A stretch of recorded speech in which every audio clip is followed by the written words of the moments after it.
A student once asked his master, "What is the secret to a long and happy life?" The master had been expecting this question. He had been waiting for this moment for many years. For many years, he had prepared for this moment. And when the student finally asked the question, he didn't answer. He remained silent. The student was taken aback. He was not expecting a non-answer. He thought that his master was a wise man, but apparently wise men also have their foolish moments. So the student decided to break the silence. "Master," he said, "I know you're a very busy man. You don't have time to answer my simple question. If you can't answer me now, then tell me when would be a good time to ask you a question."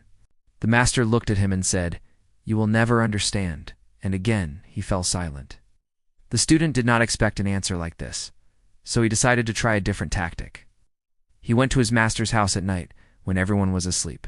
He woke up the master and said, "Master, I have a very important question to ask you. Please answer me." The master simply got up, looked at him and said, "You will never understand." He turned around and went back to sleep. This happened many times. The student would ask a question, and the master would say, "You will never understand." But the student was not ready to give up. He kept on trying. Finally, after many years, the student asked a question, and the master said, "You will understand." The master finally started to speak. There are some truths which cannot be explained. There are some truths which have to be felt. These truths can only be realized through your own experiences. So stop asking me questions and start experiencing life. Think about it. Why do we go to school? We go to school to gain knowledge. But what do we do in school? We take exams. We get grades. We collect certificates. All of this is just to show off our knowledge. But actual learning is not about gaining degrees or certificates. Actual learning is about gaining experience. So the master was trying to teach the student that there are some things which you can only learn by doing, by experiencing. They cannot be taught in a classroom, and they cannot be learned by simply reading books. Our master was a wise man.